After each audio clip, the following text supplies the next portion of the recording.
A'udzubillahi minasyaitonirrajim. Bismillahirrahmanirrahim. Assalamualaikum warahmatullahi wabarakatuh. Alhamdulillahirabbil alamin wassalatu wassalamu ala asyrafil anbiya'i wal mursalin wa ala alihi wa sahbihi ajma'in.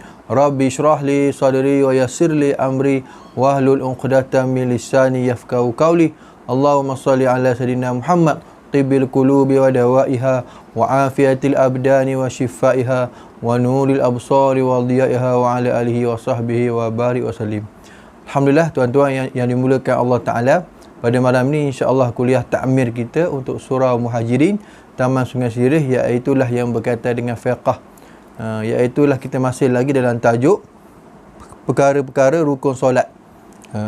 Iaitulah perkara yang berkaitan dengan selawat kepada Nabi Muhammad sallallahu alaihi wasallam. Bila mana kita solat, kita akan bertemu dengan rukun yang ke-11, iaitulah selawat ke atas Nabi Muhammad sallallahu alaihi wasallam di penghujungnya, dan duduk untuk membaca selawat berdasarkan apa yang dihuraikan oleh hadis Nabi sallallahu alaihi wasallam. Selawat kepada Nabi Muhammad sallallahu alaihi wasallam ketika tahiyat akhir adalah rukun.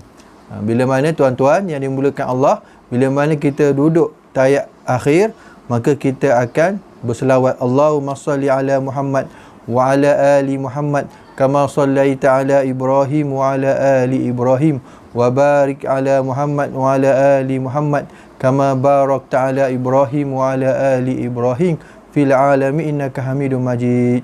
Yang bermaksud, ya Allah, Allahumma, ya Allah, berikanlah kesejahteraan kepada Nabi Muhammad sallallahu alaihi wasallam wa ala ali Muhammad dan keluarga Nabi Muhammad sebagaimana telah engkau berikan kesejahteraan kepada Nabi Ibrahim dan keluarga Nabi Ibrahim, dan berkatilah ke atas Nabi Muhammad sallallahu alaihi wasallam dan keluarga Nabi Muhammad sebagaimana engkau telah berkati Nabi Ibrahim dan keluarga Nabi Ibrahim di alam ini.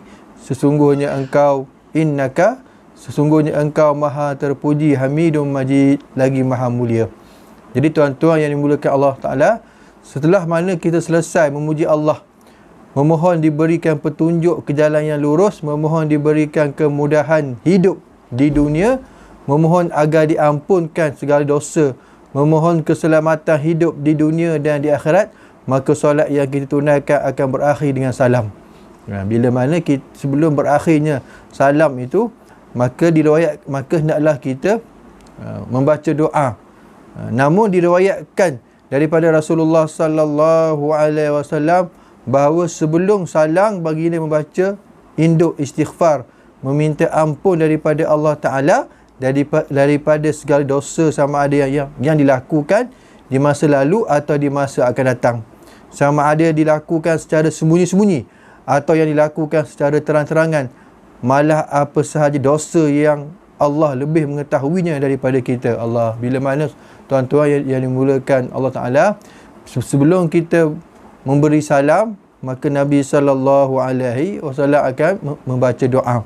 Doa ini amat bertepatan sekali dengan natijah solat yang dinyatakan oleh Rasulullah sallallahu alaihi wasallam bahawa ia adalah umpama kita mandi 5 kali sehari semalam di dalam sebatang sungai yang mengalir di hadapan rumah kita. Sudah pasti tidak ada kotoran lagi yang tinggal. Begitu juga dengan solat 5 waktu sehari semalam, tidak akan ada lagi dosa yang tinggal. Ini kerana kita telah berdoa meminta ampun daripada Allah di dalam solat, termasuklah doa penutup yang dibaca sebelum salam ini. Jadi tuan-tuan yang dimulakan Allah Ta'ala, maka sebelum salam itu, maka Nabi sallallahu alaihi wasallam suruh supaya kita membaca doa. Doa dipanggil apa? Doa untuk meminta ampun daripada Allah Subhanahu wa Ta'ala, iaitulah Allahumma ghfirli ma qaddamtu wa ma akhartu wa ma asrartu wa ma a'lantu wa ma antal a'lamu bihi minni antal muqaddimu wa antal muakhiru la ilaha illa anta.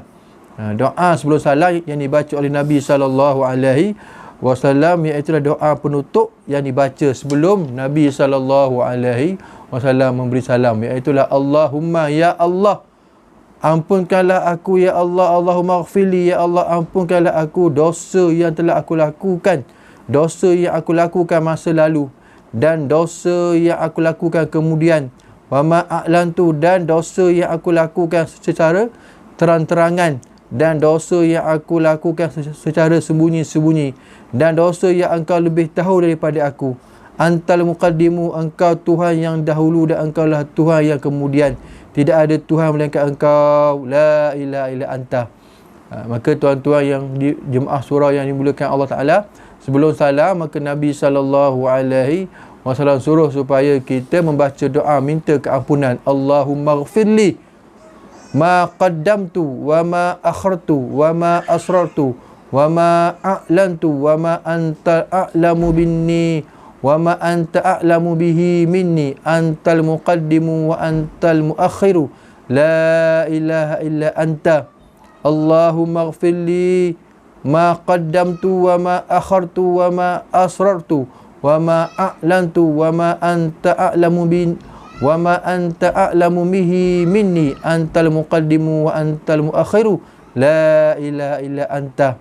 Inilah doa yang diajar oleh Nabi SAW, iaitulah doa memohon ampun daripada Allah secara keseluruhannya, dan tidak ada lagi dosa yang kita tidak mohon keampunan daripadanya. Allahu Akbar. Sebab itulah mudah-mudahan bila mana kita keluar daripada solat dalam keadaan kita tenang, kita damai.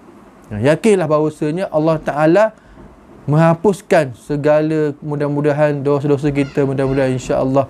Sebab itulah solat ini sebagai, bila mana kita solat kita mengadu kepada Allah Ta'ala. Bila mana kita mengangkat takbir Allahu Akbar, Allah yang Maha Agung, maknanya tidak ada yang besar melainkan Allah Ta'ala. Sebab itulah solat ini sebagai kekuatan. Kata ulama bahawasanya bila mana kita solat, mudah-mudahan solat itu menjadi menghidupkan jiwa-jiwa kita. Maknanya jiwa kita ni perlu kepada makanan. Iaitulah bila mana kita solat. Wa aqimis solah, kata Allah, wa aqimis solah, inna solata tanha anil fahsya'i wal munkar. Allah Ta'ala menyatakan dalam firman surah Al-Ankabut ayat 45, wa aqimis solah, dirikanlah solat. Inna solata, sesungguhnya solat itu mencegah, tanha anil fahsya'i wal munkar, mencegah dari perbuatan keji dan mungkar. Allah Ta'ala memerintahkan kita mendirikan solat. Seterusnya Allah menyatakan hasil solat yang kita dirikan dengan sempurna ini, mudah-mudahan ia memberi kekuatan jiwa dalam diri kita dan berupaya menahan diri daripada melakukan dosa besar dan dosa kecil dengan sengaja dan dalam keadaan tahu terhadap kesalahan perbuatan tersebut. Dengan memiliki kekuatan ini, seseorang itu dinamakan hidup beragama. Sebab itulah bila mana kita hidup dalam keadaan kita nak tenang, kita damai, hendaklah kita mengikut apa yang disuruh oleh agama, agama Islam. Kerana solat itu adalah sebagai tiang.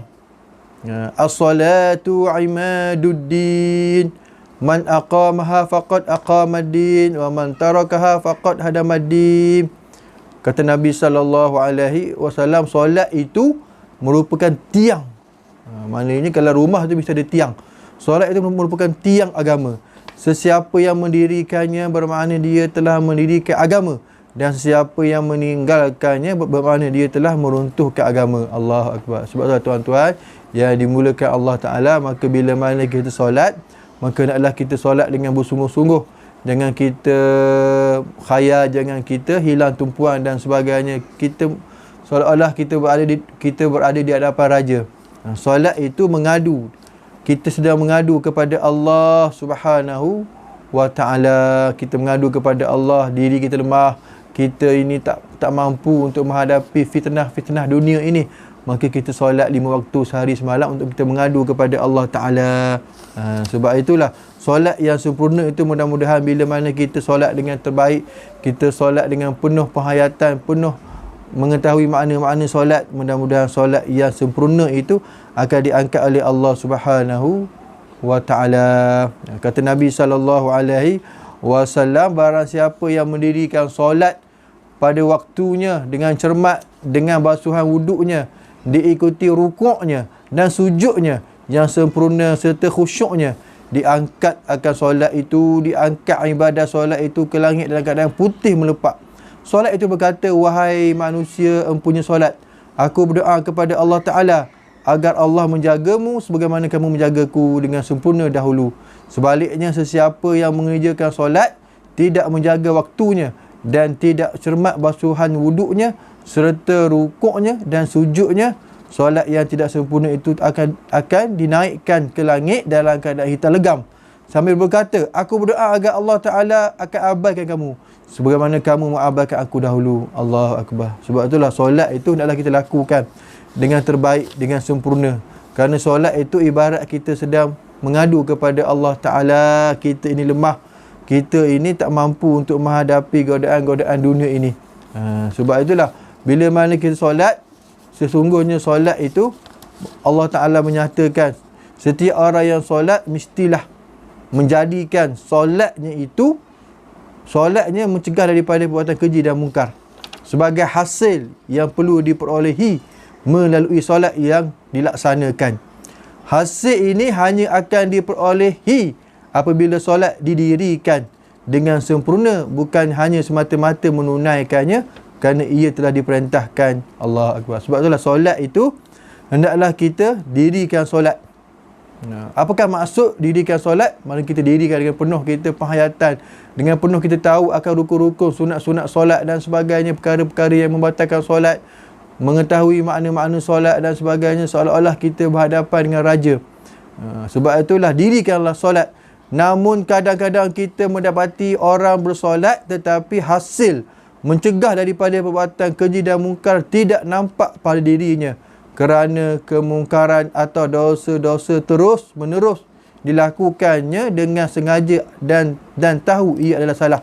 Oleh itu solat, kata ulama, oleh itu solat yang dilakukan perlu diteliti semula sama ada ianya didirikan atau hanya ditunaikan. Allah. Sebab itulah solat itu mestilah kita tunaikan.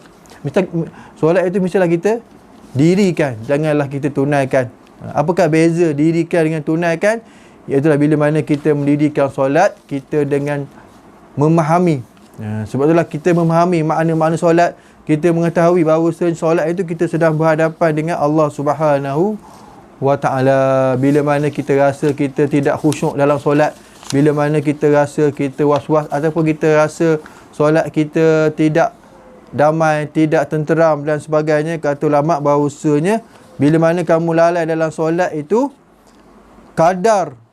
sekiranya kadar kelalaian dalam solat itu sampai kepada kadar 2 rakaat, maka kamu tidak perlu mengulangi solat tersebut. Sebaliknya fahamilah bahawa perkara-perkara nafilah, perkara-perkara sunat boleh menampung perkara-perkara fardu.